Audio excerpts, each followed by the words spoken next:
Brand new season, brand new dawn for Box. And it's lights out and away we go. Simply lovely. Obviously the enjoying that lasted. Let's go! Yeah, baby! Hey guys, welcome back to Box. And this week we are talking Australian Grand Prix. And now I do have the privilege of attending this year. And I'm very excited. I fly out tomorrow. So I'll probably do another episode later this week with Alison, if I can convince her. But let's get into it. What can we expect from the AusGP? Well, Red Bull. Last year we saw Max dominate all weekend. Shocker, as usual. But Checo, on the other hand, he struggled immensely, and it brought me great joy. Putting his car in the gravel during quali, right in front of me, hence the joy.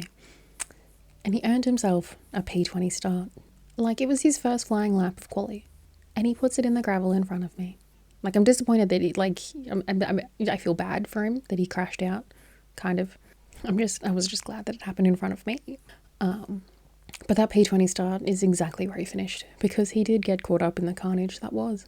Delusionally, I would like to believe that Max will not dominate this year, and it will be like 2022 when he retired with a mechanical issue halfway through the race, allowing Charles Leclerc to come out and win. But I do not actually think that is going to happen. With their significantly improved reliability, I also don't think Checo is going to fail miserably twice in a row, and that we're going to be stuck with another Red Bull 1-2. But a girl can dream, can't she? I'd like to dream. I would love for that to happen. Ferrari. It is unclear at this stage when I'm filming it. It is currently Monday. If Carlos is going to be making the trip down under amid his recovery from his appendicitis and his surgery 2 weeks ago. If he does, I don't know if we will see him at his full potential or at his best. I don't think he'll be up to. I don't know if he'll be up to scratch. I mean, can we blame him? Like, he had surgery 2 weeks ago. We can cut the man some slack. If he doesn't make the trip down under, then we get to see Ollie. Full weekend in F1. I mean, we get to see him either way because he's competing in F2. But I'd love to see a full weekend of Ollie in F1.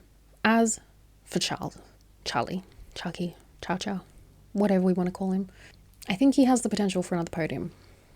And I would love to see him get it. Most of all, I would love to see him beat at least one of the Red Bulls. Probably Checo, because I don't think it'll be Max. But I would love to see him do it. Especially considering that they are the only team and the only ones with a car that has come close to getting them. Who is on their level competitively, kind of. Matching them in the stats, really. Except for times. But all of that is contingent on Charles Leclerc making it through lap 1. Like, he just has to not crash out in the gravel in front of me again. And I think he'll be fine. He just has to make it round turn 3. Sadly, I'm not in that same position this year. But AusGP 23 will forever be my love. Okay, now, McLaren. More than anything, I would love a McLaren 1-2.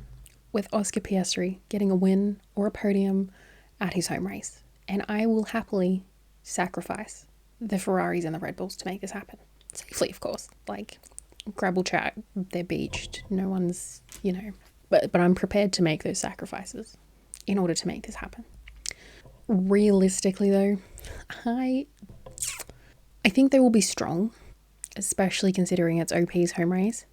But I don't know if they'll be podium strong, I think they have shown improvement from week to week, from testing to Bahrain Grand Prix to Saudi Arabia. Like, they're getting better. So maybe, it was a 7-8 in Bahrain, then it was a 5-6. So maybe, just maybe, this week it'll be a 3-4. We could, I need to be delusional about this. And hey, if I have enough to drink in my hospitality suite, I might just think it did happen. But anyway, it is this thought that is feeding my delusion, that they have been improving. And after all, Lando is the only other driver to have led a race in 2024. So make of that what you will. I definitely think they'll score double points, barring any catastrophes. Both did prevail amongst the shit show that was. They didn't play dodgems. They got the job done in 2023.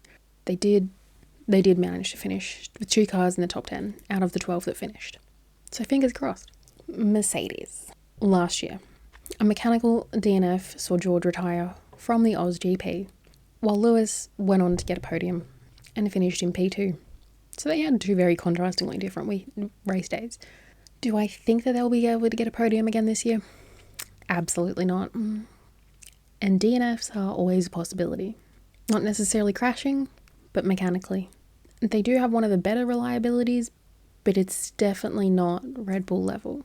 So, I don't want to death ride them. I think they can both score points if they finish the race. And they've both said that the car is better than last year. But their performance says otherwise.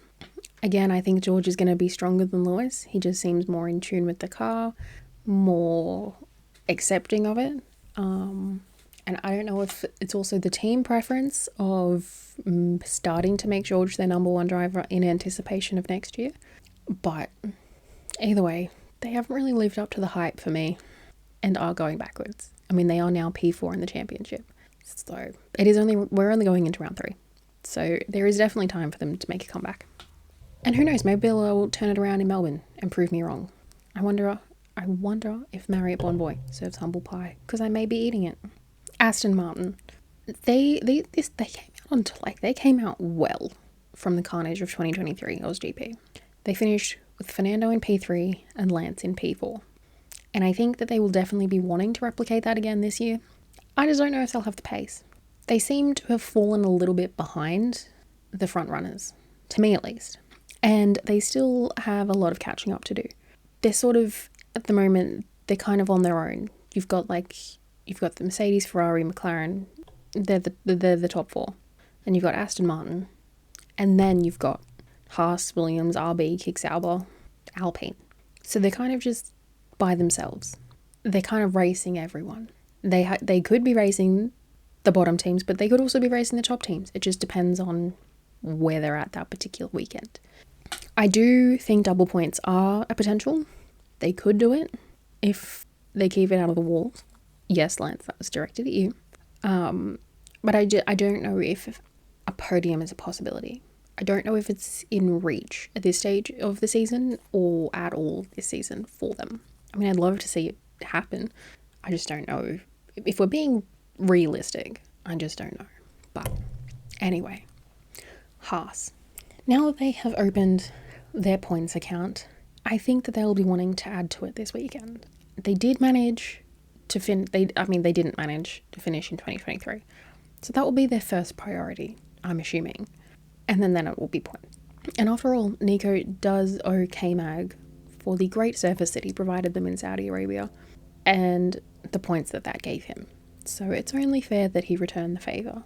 But that is if they get themselves in a position for that to be possible. As I said in my Saudi episode, if you haven't watched it, go check it out. But the work that they have done over the break on their race pace and understanding how the tyres interact with their car and all of that seems to have worked, and their race pace is a lot better than it was last year. So I really don't know what to think about Haas at this stage. I guess we'll find out. Williams. They too were not survivors of the carnage of the Dodgem cars, of the demolition derby that was 2023. So I think their goal will once again be to finish the race intact, no DNFs, with both drivers, and with the right set of circumstances, possibly some rain, which can never be ruled out in Melbourne, they could score some points.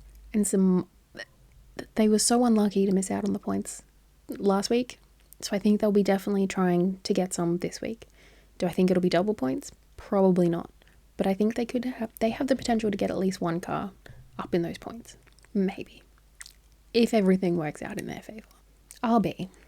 I would love to think that Danny Rick could score some points and outshine his teammate in his home race in the land down under. And I genuinely do think that the potential is there.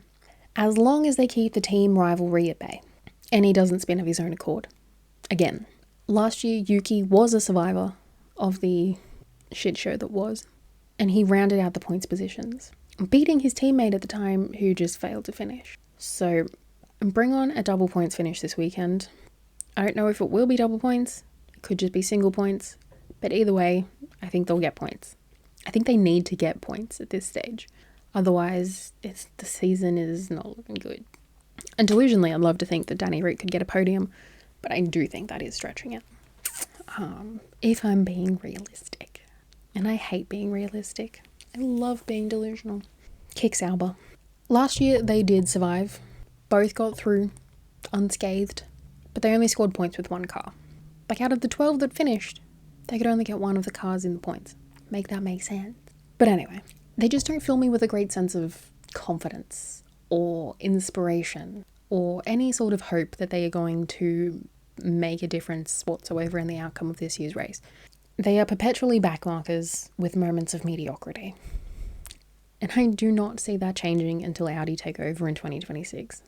So my predictions for them heading into the AusGP, bottom 10 in every session. Maybe one outlier of a top 10 when everyone else is doing their race runs and they decide to run their quali sim. But I bottom 5 finish out of the cars that finish. And Alpine, the bar is astronomically low for them. They just need to not crash into one another. They need to abide by the cardinal rule of motorsport, and that is don't hit your teammate.